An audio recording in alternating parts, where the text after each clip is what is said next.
छात्रों, आप इस समय महाकवि हरिऔध द्वारा विरचित हिंदी खड़ी बोली का पहला महाकाव्य प्रिय प्रवास की पवन दूतिका प्रसंग का अध्ययन कर रहे हैं। राधा पवन को दूतिका बनाकर श्री कृष्ण के पास मथुरा भेज रही हैं, लेकिन साथ में लोक मंगल की भावना से लबालब पूरित ये महाकाव्य राधा के द्वारा पवन को किसी रास्ते में मिल जाने वाली पथिक महिला को उसके कपड़ों को अस्त व्यस्त न करने की चेतावनी दी जा रही है और उसकी थकान को मिटाने के लिए कहा जा रहा है। ये महाकाव्य की विशेषता होती है लोक मंगल की भावना। आज हम आगे चल रहे हैं। आइए 8वां खंड, किताब खोल लीजिए अपनी अपनी। कोई क्लांता कृषक ललना खेत में जो दिखावे, धीरे धीरे परस उसकी क्लांतियों को मिटाना। जाता कोई जलद यदि हो व्योम में तो उसे ला, छाया द्वारा सुखित करना तप्त भूतांगना को। देखिए कितनी परोपकार की भावना इस पद्यखंड में भरी हुई है। राधा पवन को लोक कल्याण करने के लिए प्रेरित कर रहे हैं। यद्यपि राधा विरहावस्था से पीड़ित बहुत हैं, लेकिन अपने दुख को भूल करके किसी दूसरे के दुख में वो सम्मिलित होने जा रही है पवन के माध्यम से। ये पद्यखंड ये भी बताता है कि राधा को व्यवहारिक जीवन के धरातल का ज्ञान था। इनका जीवन जो था व्यवहारिक धरातल पर आधारित था। ये हर व्यक्ति, हर दुखी, दीन, परेशान व्यक्ति की पीड़ा को अच्छी तरह समझती थी। तो कहती है पवन से कि अय पवन, कोई क्लांता कृषक ललना। अगर कोई क्लांता मीन्स होता है थकी हुई, क्लांता का माने होता है थकी हुई, कृषक ललना माने किसान की, ललना माने बेटी।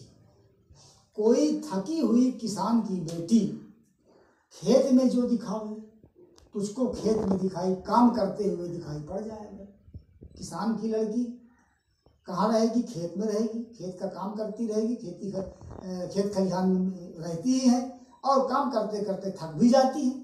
और तू जा रही है रास्ते से होकर के, अगर तुझको कोई थकी हुई किसान की लड़की खेत में काम करते हुए दिखाई पड़ जाए तो कहती है धीरे धीरे परस उसकी क्लांतियों को मिटाना।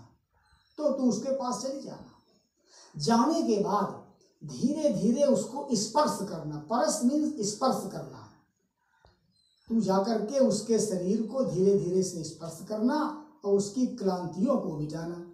और जाकर के स्पर्श करना और स्पर्श करने के बाद उसकी जितनी भी क्लांतियां हैं, थकान है, उसको तू सब मिटा देना।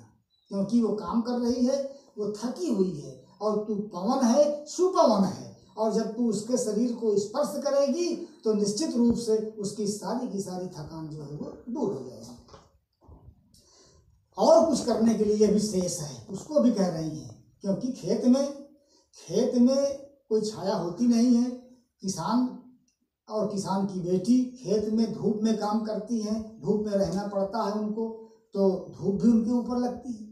तो कहती क्या है, देखिए कितनी पैनी निगाह है राधा की। एक एक कदम कदम पर, मानव जीवन के एक एक कदम का व्यवहारिक पहलू पर कितनी जबरदस्त पकड़ यहाँ ये राधा अपना प्रस्तुत कर रही हैं। और हरिऔध जी ने उसी उक्ति को चरितार्थ किया है कि जहाँ न पहुँचे रवि वहाँ पहुँचे कवि।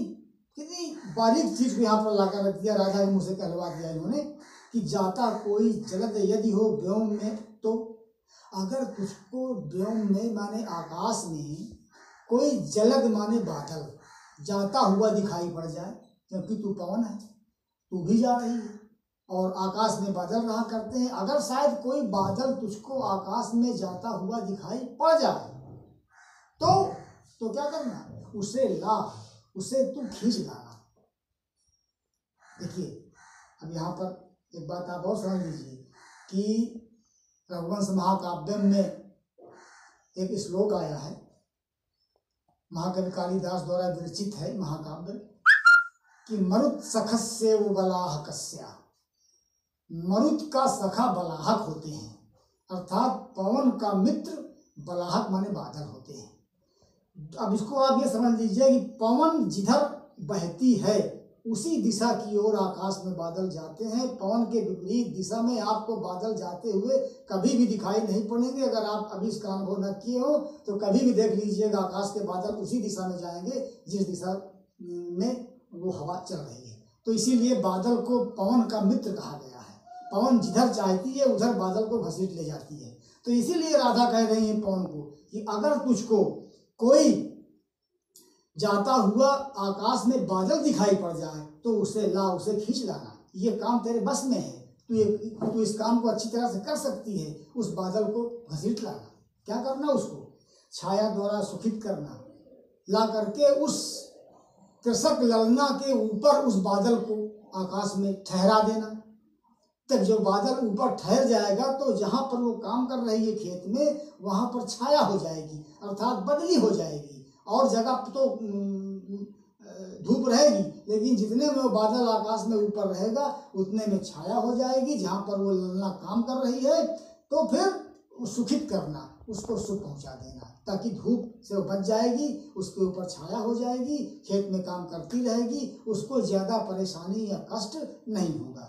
तप्त भूतांगना को, तप्त माने तपी हुई, जली हुई, तपती हुई, गर्मी से परेशान, भूतांगना माने स्त्री, उस स्त्री किसान की स्त्री को तू अपने बादल की छाया के द्वारा सुखित कर देना। उसको उसके दुख को दूर करके उसकी शरीर की जो जलन है, जो गर्मी है धूप के कारण, उसको शांत कर देना। बच्चों,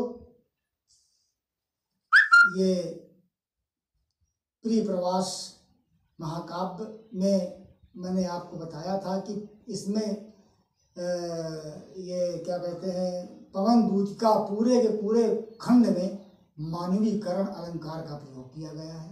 पवन को मानव जैसे कार्य करते हुए बताया गया है। पूरे में मानवीकरण अलंकार है। बीच बीच में उपमा भी आ जाता है, रूपक भी आ जाते हैं, लेकिन शुरू से लेकर के अंत तक पूरे में मानवीकरण अलंकार है। इसमें रस जो है कहीं शांत आ जाता है, वियोग श्रृंगार प्रधान महाकाव्य तो है, लेकिन शांत रस के भी पुट बीच बीच में दिखाई पड़ रहे हैं। और छंद तो मदाक्रांता है ही, शैली प्रबंध शैली है, गुण इसमें प्रसाद गुण है, शब्द शक्ति लक्षणा है। और ये खंड जो है आपको इस पद्य खंड का, अर्थात 8वें पद्य खंड की व्याख्या करना है और इसको अच्छी तरह से पढ़ लेना है। अगर आपको कहीं कोई दिक्कत आ रही है समझने में तो आप व्हाट्सएप पर भेज करके अपनी शंका का समाधान कर सकते हैं। धन्यवाद।